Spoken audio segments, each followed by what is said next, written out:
नमस्कार भक्तों, हर हर महादेव। सुहागिन स्त्रियों को अगर अपना वैवाहिक जीवन हमेशा ही खुशहाल रखना है, अपने सुहाग को सदा ही अपनी मांग में सजाए रखना है, तो इन गलतियों को करना अभी से आज से ही बंद कर दें। जी हाँ, क्या है वो गलती जो अक्सर आजकल के फैशन के समय में महिलाएं कर रही हैं और अपने जीवन में परेशानी का सामना कर रही हैं। खुद साथ में अपने पति के भी जीवन में भर रही हैं अंधकार।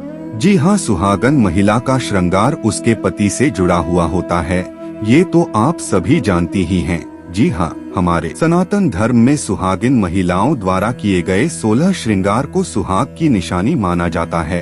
एक लड़की विवाह के बाद सुहागिन स्त्री बन जाती है और सुहागन स्त्रियां सिंदूर, मंगलसूत्र, बिछिया, पायल आदि आवश्यक रूप से पहनती हैं। तो इसके लिए ऐसी मान्यता है कि इसे पहनने से वैवाहिक जीवन सुखमय रहता है और महिलाओं के सुहाग पर किसी प्रकार का कोई आँच नहीं आता है।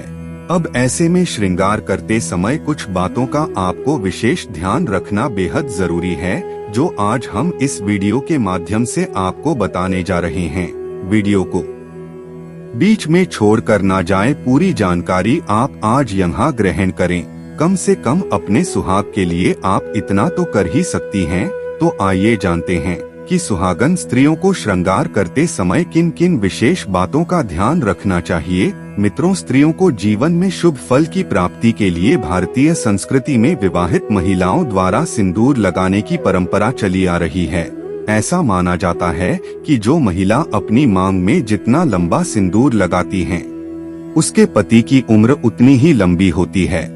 इसलिए हमेशा लंबा सिंदूर ही आपको लगाना चाहिए। इसके साथ ही आपको इस बात का भी विशेष ध्यान रखना चाहिए कि मांग हमेशा सीधी होनी चाहिए। भूलकर भी टेढ़ी मेढ़ी सिंदूर आपको नहीं लगाना चाहिए। इसके साथ ही ये बात आप सभी जानती ही हैं कि सुहागन महिलाएं सिंदूर के साथ ही सुहाग के लिए बिंदी भी लगाती हैं, जिसमें कि आजकल महिलाएं फैशन में रंग बिरंगी बिंदियां लगाती हैं।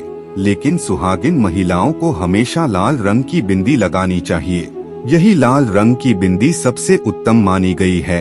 मान्यताओं के अनुसार सुहागिन महिलाओं के लिए काली बिंदी को अशुभ माना गया है, मगर आजकल महिलाएं साड़ी की मैचिंग के चक्कर में काली बिंदी भी लगा लेती हैं, जो कि सरासर गलत है। वहीं कांच की चूड़ियां सबसे उत्तम मानी गई है। साथ ही ऐसा कहा जाता है कि सुहागिन महिलाओं को काली चूड़ी पहनने से हमेशा ही बचना चाहिए।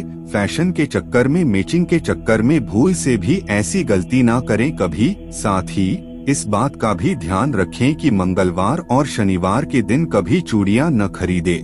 इसके साथ ही महिलाओं को इस बात का भी विशेष ध्यान रखना चाहिए कि इस समय भूलकर भी आपको बाल नहीं संवारने चाहिए। महिलाओं को श्रृंगार करते समय इस बात का ध्यान रखना चाहिए कि सूर्यास्त के बाद कभी भी भूलकर बालों में कंघी नहीं लगाना चाहिए। ऐसे में रात में कभी भी बाल न संवारें और न ही खोलकर रखें। ऐसा माना जाता है कि सूर्य ढलने के बाद नकारात्मक शक्तियों का प्रभाव बढ़ जाता है और अशुभ प्रभाव व्यक्ति पर हावी हो सकती है। ऐसे में रात के समय बालों को हमेशा बांधकर और चोटी गूंथकर सोएं। इस बात का आप विशेष ध्यान रखें। इसके साथ ही एक और श्रृंगार की विशेष चीज, जिसको सुहाग की सबसे बड़ी निशानी माना जाता है, वो है मंगलसूत्र। मगर आजकल फैशन के चक्कर में महिलाएं मंगलसूत्र भी नए नए प्रकार के पहन रही हैं। मगर आपको ये मालूम होना चाहिए कि मंगलसूत्र असल में कैसा होना चाहिए। तो आपको बता दें, सनातन धर्म में मंगलसूत्र सुहाग की निशानी मानी जाती है। मंगलसूत्र काली मोतियों का बना सबसे उत्तम माना जाता है।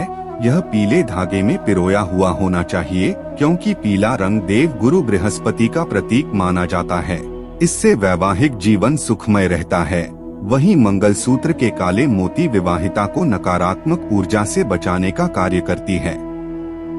ऐसा कहा जाता है कि मंगलसूत्र को बार बार उतारना नहीं चाहिए, इसे भी अशुभ माना जाता है। तो अगर आपने ये वीडियो अंत तक देखी है, तो आपसे इतना कहना चाहूँगा कि आप इन सुहाग के नियमों का पालन अवश्य करें। फैशन के चक्कर में गलत चीजों का इस्तेमाल ना करें। और अगर आपको बताई गई ये जानकारी पसंद आई हो तो वीडियो को एक लाइक जरूर करें। साथ ही इसको अपने परिचितों तक अवश्य ही शेयर करें। चैनल पर ऐसी ही जानकारी के लिए इसे सब्सक्राइब कर लें। धन्यवाद। हर हर महादेव।